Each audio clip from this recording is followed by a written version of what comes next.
आज हम summary start करें। आज हम समरी स्टार्ट करेंगे।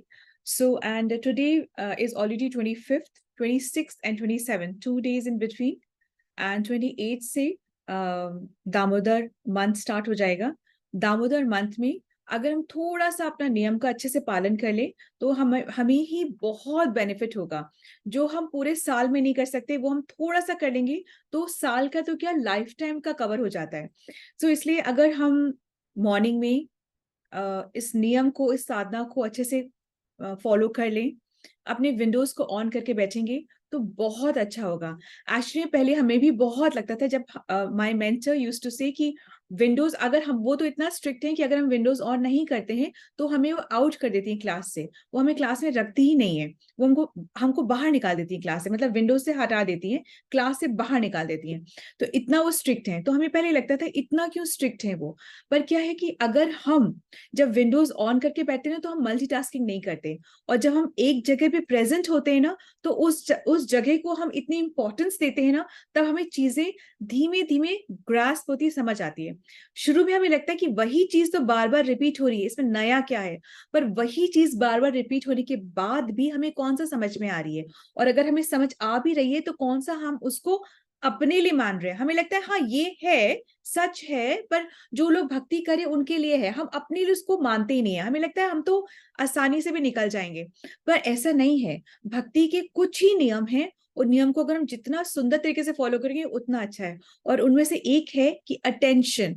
अटेंशन होना बहुत जरूरी है। मल्टीटास्क करने से ना एक्चुअली में हम 10 काम कर भी लेंगे ना तो हमें कोई अवार्ड नहीं मिलने वाला है, कोई हमें कुछ नहीं नोबेल प्राइज मिलने वाला है, कोई हमें हमारे टैलेंट की चर्चा नहीं करने वाला है कि वाह इसने तो एक क्लास अटेंड करते करते 10 काम और कर लिए। हमें कुछ नहीं होगा। परंतु अगर से तो हम अटेंटिवली सुन लेंगे, अटेंटिवली फॉलो कर लेंगे, अटेंटिवली उस कॉन्सेप्ट को अपने अंदर उतार लेंगे, तो ये सब कोर्स ये जरूर है कि हमें भगवत परम गति की प्राप्ति जरूर हो जाएगी।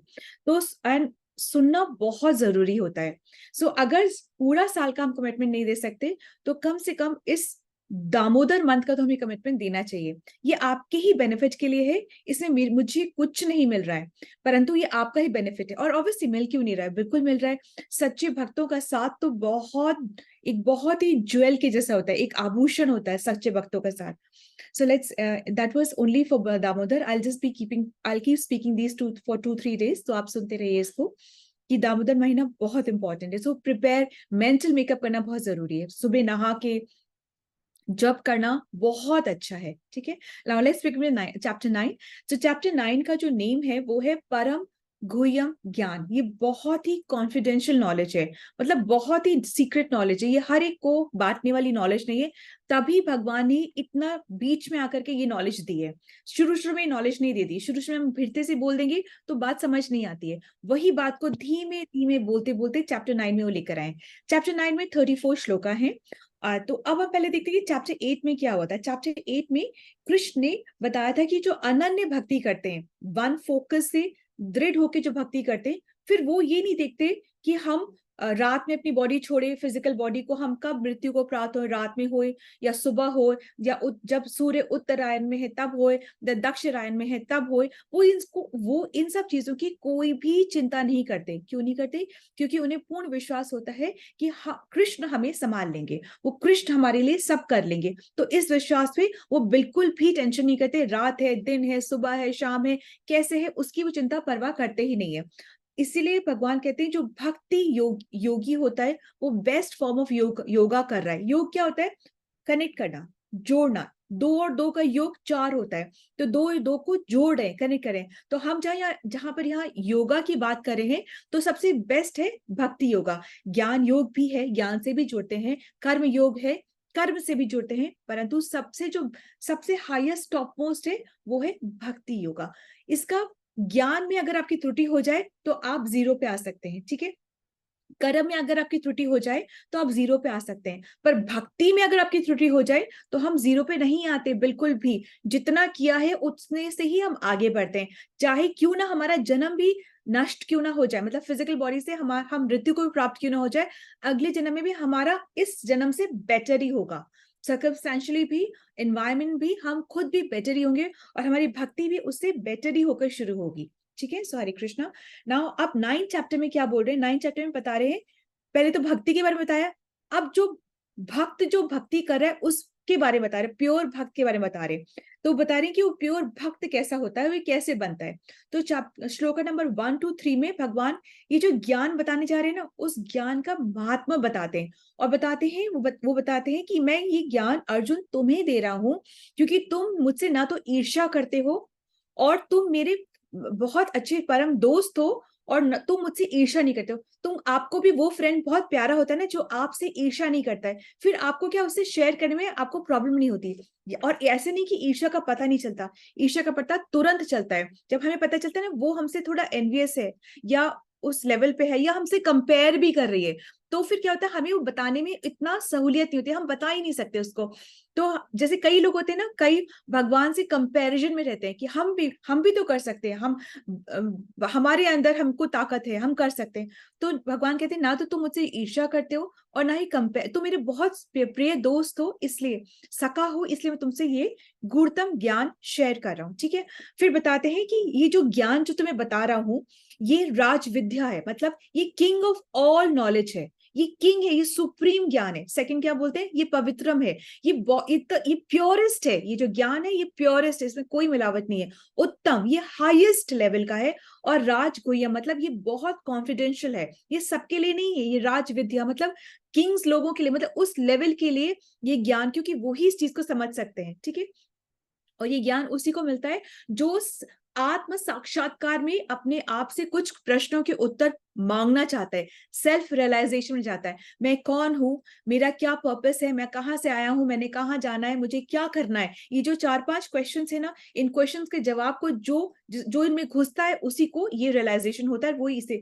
और ये जो ज्ञान है ना, ये ज्ञान सुसुखम है, इसका सुख कभी घटता नहीं है, और ये जो ज्ञान है ये एवर लास्टिंग है। ऐसा नहीं कि उस टाइम पे ये ज्ञान वैलिड, जैसे होता है ना, ट्रेंडिंग होता है कुछ चीज, अभी ये ट्रेंडिंग में है, पहले ये कपड़े ट्रेंडिंग में थे, अभी ये कपड़े ट्रेंडिंग में है, पहले वो सिस्टम ट्रेंडिंग में था, ये ऐसा नहीं, 5000 साल पहले भी ट्रेंड में था, और आज भी ट्रेंड में, हम उसी उसी तरीके से इसको पढ़े, और जब जब हम पढ़ेंगे हमको नया समझ में आएगा।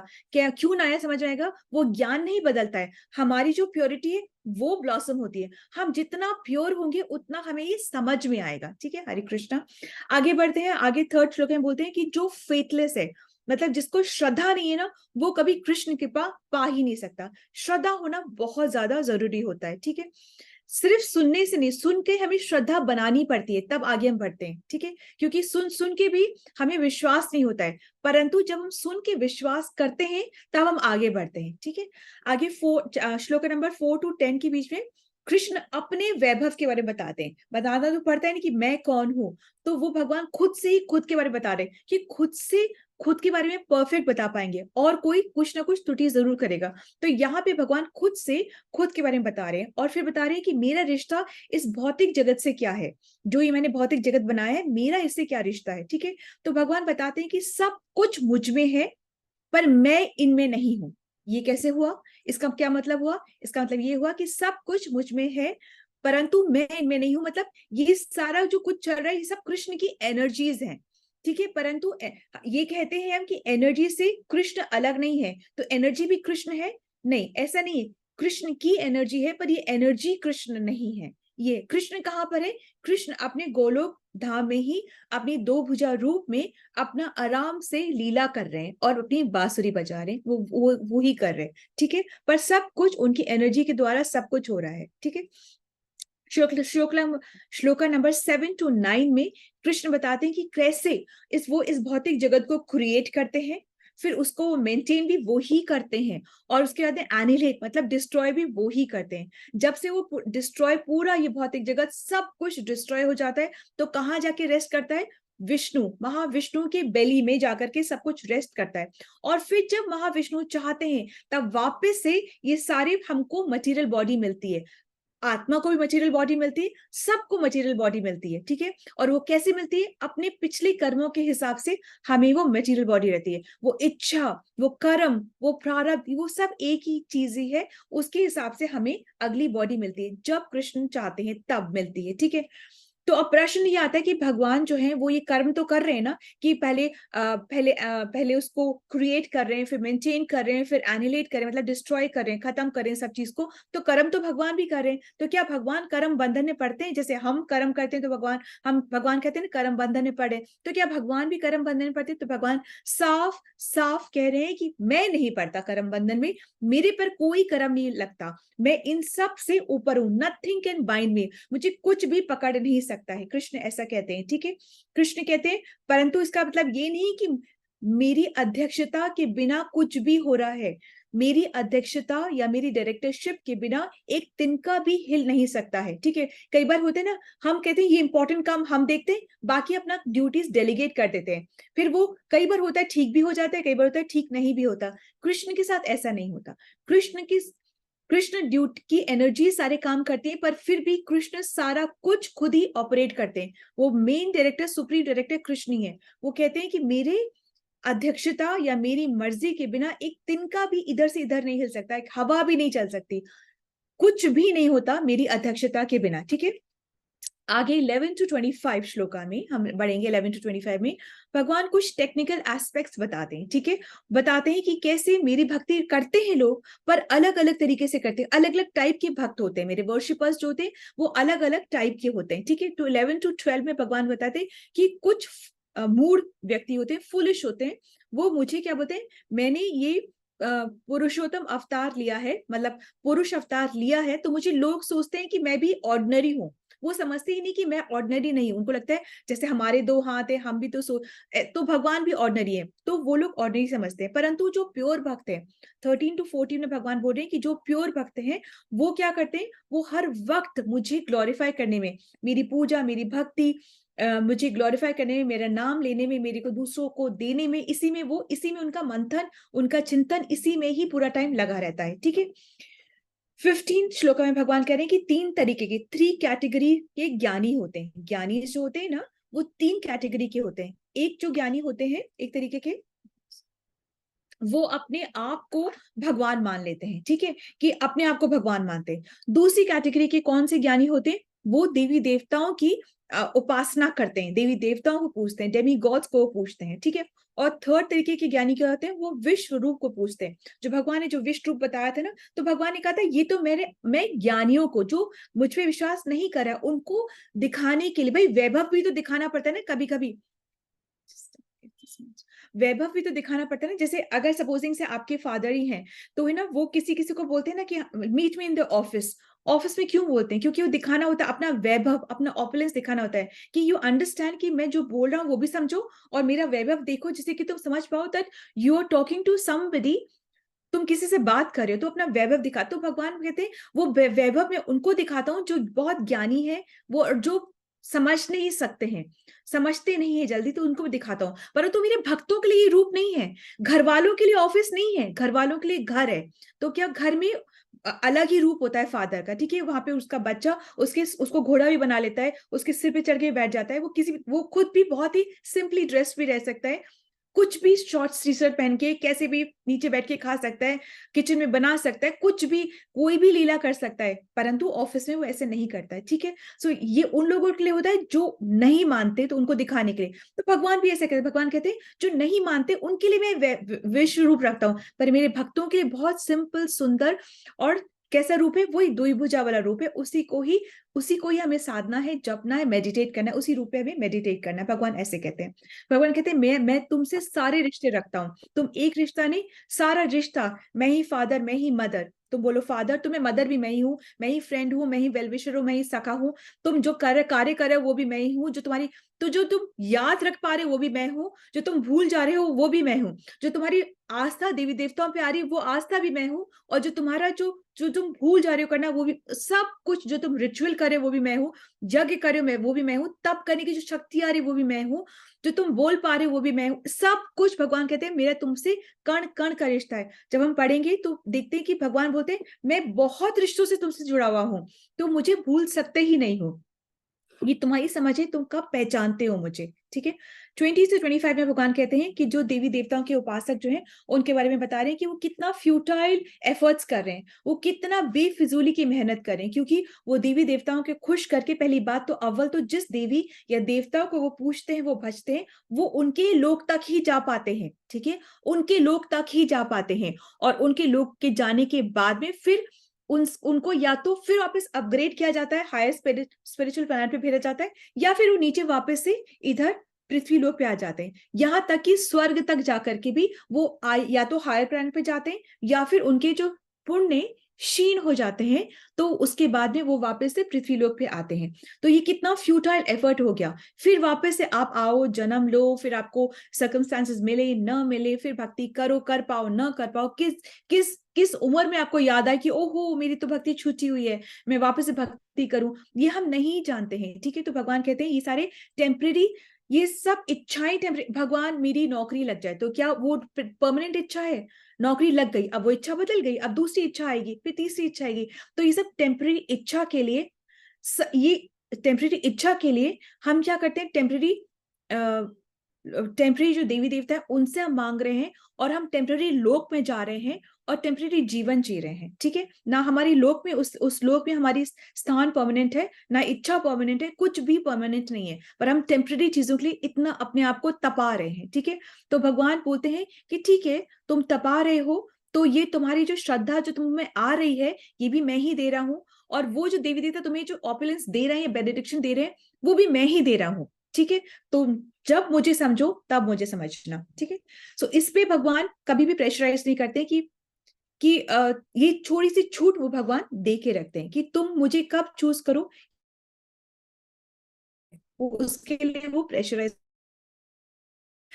26 से लेके 34 तक, 34 श्लोका से भगवान बता रहे हैं कि डिवोर्स जो प्रेममय भक्ति है उसकी ग्लोरीज के बारे में भगवान बता रहे हैं। अब कि जो तुम कर रहे हो उसमें तुम डाउट मत करो, संशय मत करो, जो तुम भक्ति कर रहे हो उसमें तुम डाउट मत करो। तो भगवान कह रहे हैं यूं तो पत्रम पुष्पम फलम तोयम, इतनी सिंपल है भक्ति, मैं पत्र से, पुष्प से, फल से, पानी से, बस मैं इसी से भी बहुत खुश हो जाता हूँ, ठीक है। तुम्हें बहुत कुछ करने की जरूरत नहीं होती है, परंतु मुझे क्या चाहिए, सिर्फ और सिर्फ प्रेम और भक्ति चाहिए मुझे। सिर्फ दो चीजें चाहिए, मुझे प्रेम चाहिए और मुझे तुम्हारी भक्ति चाहिए। तुम मुझसे प्रेम करोगे तो तुम मेरे पास मेरी भक्ति करोगे, तो तुम भक्ति करोगे तो तुम मेरे पास आ जाओगे, और यही तुम्हारी परम गति, परम स्थान है, ठीक है। 27 और 28 में भगवान कह रहे हैं कि कुछ तो है जो कि एक चीज बता रहे हैं, एक एक तरीका बता रहे हैं जो कि प्योर भक्ति से थोड़ा सा नीचे है, और वो निष्काम कर्म से ऊपर है। देखो, एक चीज बता रहे हैं जो प्योर भक्ति से थोड़ा सा नीचे है और निष्काम कर्म से थोड़ा सा ऊपर है। अब ये क्या चीज बता रहे हैं भगवान, ये क्या चीज बता रहे हैं भगवान, बता रहे हैं ये वो चीज है कि तुम सब कुछ जो करो, तुम जो भी कर्म करो ना, मेरे लिए करो। सो जैसे, ओहो now now I want to sleep, है ना, कल तो संडे है, आज मैं आराम से बिना अलार्म लगाए मैं सोऊंगा, नहीं, तुम सो भी तो इस थॉट प्रोसेस से कि Krishna I want to rest for a while, so that मैं सुबह उठ के आपकी अच्छे से सेवा कर सकूं। तो भक्त कभी ना सोते नहीं है, भक्त खाली रेस्ट करते हैं। तो हम ये नहीं बोलते, जब हम बोलते ना स्लीप वेल, हम स्लीप वेल नहीं बोलते, हम बोलते हैं रेस्ट वेल, ठीक है। हम क्या बोलते हैं कि please rest your body so that you can serve better, ठीक है। सो ये हम बोलते हैं। सोते हैं तो कृष्ण के लिए, उठते हैं तो कृष्ण के लिए, तैयार होते हैं तो कृष्ण के लिए, जपते हैं तो कृष्ण को प्रसन्न करने के लिए, अपने लिए नहीं, अपने को मांगने के लिए हम कृष्ण का जपा नहीं करते। हम प्रसाद बनाते हैं तो कृष्ण के लिए, फिर प्रसाद खाते हैं तो इसलिए कि हमारा प्योरिफिकेशन हो जाए। तो सारे काम हम जब जॉब में जाते हैं तो हो सकता है कई बारी, ये भी भगवान ने स्पष्ट कहा है, भगवान बहुत प्रैक्टिकल है, उन्होंने कहा है कि जरूरी नहीं कि तब जब तुम अपना कर्म क्षेत्र में जाओ, तुम जॉब करने के लिए जाओ, तो तुमको सब जगह वहां पे भक्ति मिले और वहां भक्ति की बातें हो रही है, नहीं होता है कि तुम्हें पॉलिटिकल बातें करनी हो, तुम्हें पॉलिटिकल चीजें फेस करनी हो, तुम्हें मटेरियल बातें करनी हो, तुम्हें सोसाइटी में बातें करनी हो, तुम्हें सोसाइटी में पार्टी करनी हो, तुम्हें सब कुछ करना हो, तभी भी तुम ये याद रखो कि उसमें रम मत जाओ, अपने आप को कमल के जैसे जैसे बताया थे, कमल के जैसे रखो, उस कीचड़ से अलग रहो, अपने आप को अलग रखो। और जब तुम महीने के एंड में जो तुम्हें जो सैलरी मिलती है, उस सैलरी में से थोड़ा सा पोर्शन अनिवार्य है, मैंडेटरी है, तुम जितना भी कमाते हो थोड़ा सा पोर्शन तुम भगवान के मंदिर में जाकर के दे कर आओ। उससे क्या होगा, तुम्हारी सैलरी की शुद्धि होगी, तुम्हारे कर्म की शुद्धि होगी। ये बहुत बहुत जरूर, और बिना शुद्धि के भक्ति नहीं, और बिना भक्ति के भगवान नहीं, परम गति नहीं। फिर वही आना और जाना हमारा लगा रहता है। तो भगवान कहते हैं तुम जो कुछ करते हो, तुम दान करना चाहते हो मुझे दो, तप करना चाहते हो मेरे लिए करो, यज्ञ करना चाहते हो कर्म के रूप में मेरे लिए तुम यज्ञ करो, सब कुछ भगवान ने बताया है मेरे लिए करो।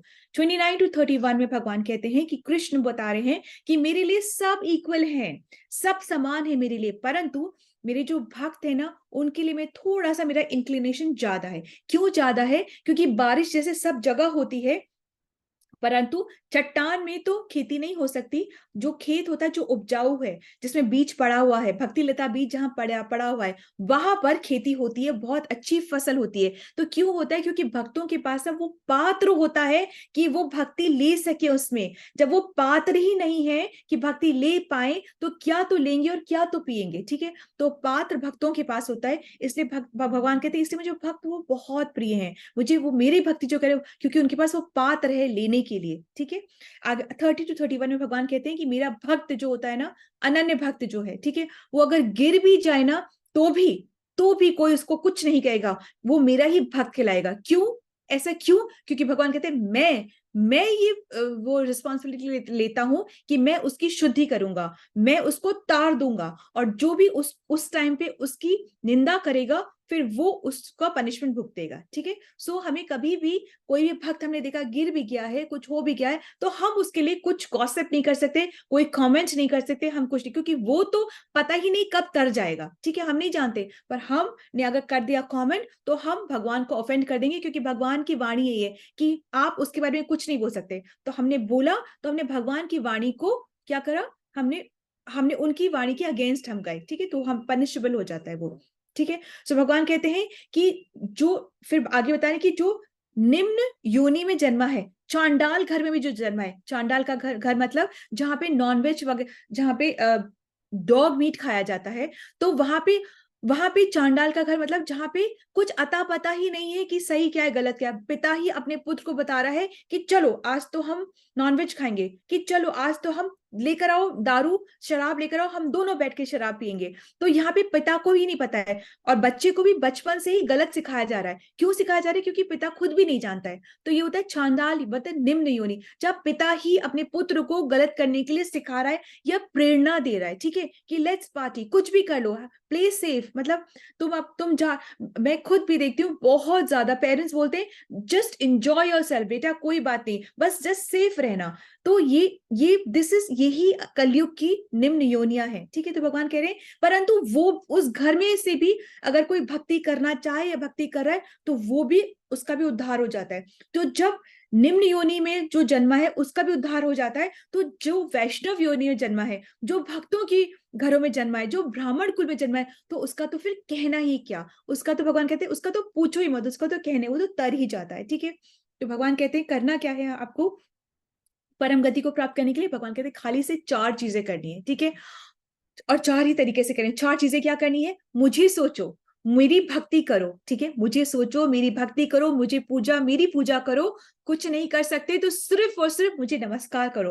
और हम तो इंडिया में जन्मे हैं, हम तो बहुत फॉर्चुनेट है, जगह जगह पे मंदिर है, हम कुछ नहीं कर सकते ना, तो कम से कम नमस्कार तो कर सकते हैं, क्योंकि हमने किया नमस्कार तो हमारी हुई शुद्धि। शुद्धि से फिर हम धीमे धीमे पूजा भी करेंगे, फिर हम धीमे धीमे भक्त भी बनेंगे, फिर हम धीमे धीमे भगवान के बारे में सोचते भी रहेंगे। और कैसे करना है? मनसा वाचा कर्मणा और आत्मा, मतलब हमें मन से नमस्कार कर दो, हाथ से, फिर उसके बाद काया से फिजिकली नमस्कार कर दो, फिर मनसा वाचा कर्मणा आत्मा से, मतलब ये सब कैटेगरी से आप, भगवान कहते हैं मुझे ही सोचो, मुझे ही पूजो, मुझे ही भजो, मुझे ही नमस्कार करो। अब भगवान ये नहीं कि सेल्फ ऑब्सेट है, पर भगवान जानते हैं कि मेरा बहुत प्रिय भक्त बन सकता है, इसलिए वो टाइम वेस्ट नहीं कर रहे। That's the only thing. ठीक है, तो तुम ऐसा करोगे तो तुम मेरे पास आ जाओगे, और यही, सिर्फ यही एसेंस है जीवन का, भगवान का प्रेम पाना, भगवान को प्रेम कैसे करना है समझ पाना, यही एसेंस है जीवन का। और एक्चुअली यही एसेंस है किसका? भगवत गीता का 9.34। ये बहुत इंपॉर्टेंट श्लोका है, और इसे तो हमें जरूर याद करना चाहिए और इसका स्मरण करना चाहिए। भगवान ने खुद ने पूरा 2 टाइम बोला है इस श्लोका को, इस पूरे भगवत गीता में। So Hare Krishna, this was the shloka, this was the summary. आप अगर हो सके तो इसका जो छोटा वाला ट्रांसलेशन है ना, वो उसको आप आज जरूर पढ़ के देखिएगा। इतना आज, आज तो वो भी है, एकादशी भी है, तो अगर आप इसका सिर्फ हिंदी का पढ़ लेंगे ना, छोटा वाला जो हिंदी का तात्पर्य नहीं, जो छोटा वाला जो ट्रांसलेशन है, तो भी आपको ये पूरा समझ में आ जाएगा। और it be very very very beneficial. आज तो दिन भी बहुत अच्छा है, तो मौका भी है, क्या बोलते हैं ना, मौका भी है, दस्तूर भी है, मौसम भी है, सब कुछ है। तो अगर आप पढ़ेंगे तो आपका बहुत सुंदर हो जाएगा। So Hare Krishna, anything to be asked? और श्रीमद् भगवत गीता की जय, श्रील प्रभुपाद की जय। हरे कृष्ण, हरे कृष्ण। आप अपने बच्चों के सामने भी पढ़ सकते हैं। जैसे शाम को ना, आप जब बैठते हैं, पूजा में बैठते हैं, तो बस आप सिर्फ ये जो हिंदी का अपने बच्चों को बोलिए कि आप दो, आप पढ़ो, कंसेक्टिव चांस लेके भी पढ़ सकते हैं, और इसी में उनको सब समझ में आ जाएगा। यदि से नहीं आते तो आप तो समझे हुए हैं, आप समझा दीजिए, ठीक है ना? सो हरे कृष्ण, शिल वी मूव फॉरवर्ड? इतनी चुप्पी क्यों है, इतना साइलेंस क्यों है? बहुत सुंदर, बहुत सुंदर। हरे कृष्णा।